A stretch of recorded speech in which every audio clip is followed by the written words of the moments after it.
Capítulo 13. O grande engano. A igreja atual pode ser comparada aos judeus que seguiam Jesus no auge da sua popularidade. Em todos os lugares, as multidões se agarravam a cada palavra e observavam cada movimento do mestre. Quando Cristo milagrosamente transformou 2 peixes e 5 pães em um banquete para 5.000 pessoas, os seus seguidores exclamavam boquiaberto: "Este é verdadeiramente o profeta que devia vir ao mundo." João capítulo 6, versículo 14. Aquelas pessoas estavam tão encantadas com Jesus que queriam torná-lo rei de Israel à força. Ele, entretanto, não era movido pela comoção popular e certamente não se importava com a reputação que tinha entre os infiéis. O Filho de Deus buscava agradar ao Pai. Ele se retirou da multidão e subiu ao monte para mais uma noite de oração. Veja João capítulo 6, versículo 15. No dia seguinte, a multidão o encontrou novamente, com a mesma agitação fervorosa e pronta para enfrentar o poder invencível de Roma em favor do Mestre. Nada, porém, seria como imaginavam. As primeiras palavras de Jesus lhes apontaram para o que viria a seguir. Na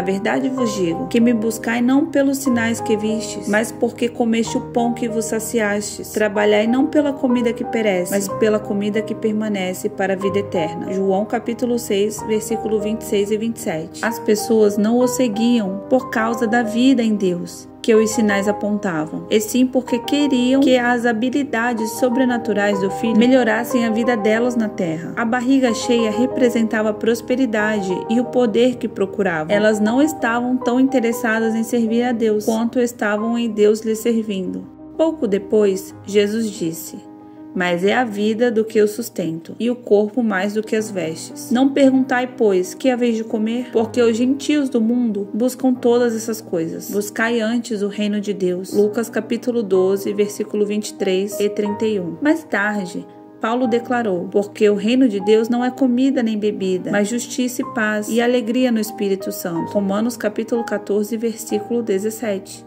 O apóstolo usou a mesma analogia para descrever os ministros carnais. O fim deles é a perdição, o Deus deles é o ventre, e a glória deles é para a confusão deles mesmos, que só pensam nas coisas terrenas. Filipenses capítulo 3, versículo 19. Os cristãos do fim dos tempos são alertados sobre a batalha entre os apetites da carne e do espírito. E como aconteceu nos dias de Noé, assim será nos dias do Filho do Homem. Comiam, bebiam, casavam-se e davam-se em casamento. Como também da mesma maneira aconteceu nos dias de Ló. Comiam, bebiam, compravam, vendiam, plantavam e edificavam. Lucas capítulo 17, versículo do 26 ao 28. Jesus sabia que o povo desejava a vida do cosmos. De maneira alguma ele atenderia os desejos carnais e os pensamentos mundanos. Quando Cristo começou a falar a verdade, o povo ficou ofendido e irritado. "Eu sou o pão da vida. Aquele que vem a mim não terá fome, e quem crê em mim nunca terá sede." João capítulo 6, versículo 35. Qual foi a reação deles a essa declaração? Murmuravam, pois, dele, os judeus, e diziam: "Não é este Jesus, o filho de José, cujo pai e a mãe nós conhecemos? Como, pois, se diz ele, desci do céu?" Versículo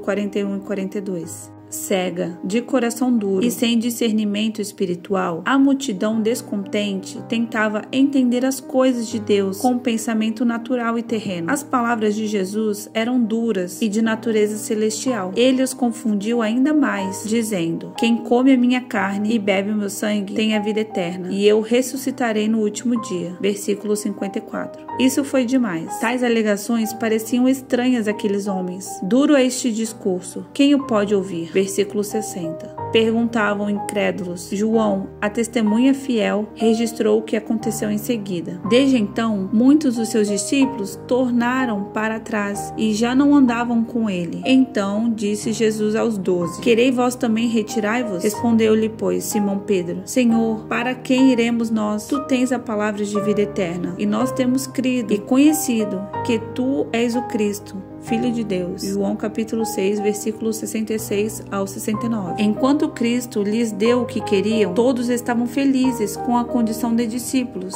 Eles o seguiriam de boa vontade pelo resto da vida nessas condições. Porém, ao contrário de muitos pastores amigáveis, entre aspas, Jesus não estava interessado em números. Ele queria seguidores comprometidos em viver pelo reino de Deus, não importasse o preço, como costumava fazer, Cristo os levou a uma encruzilhada. Uma decisão precisava ser tomada. As multidões estavam dispostas a segui-lo, apesar do custo, ou se afastariam dele. Hoje, assim como naqueles dias, muitos se alegraram em seguir o Mestre. Quando tudo está indo bem, barriga cheia, celeiros transbordando e acúmulos de bens materiais, em outras palavras, tudo está conforme desejam. Entretanto, independentemente de eles serem levados a uma encruzilhada definitiva ou não, Deus conhece a situação real do coração deles.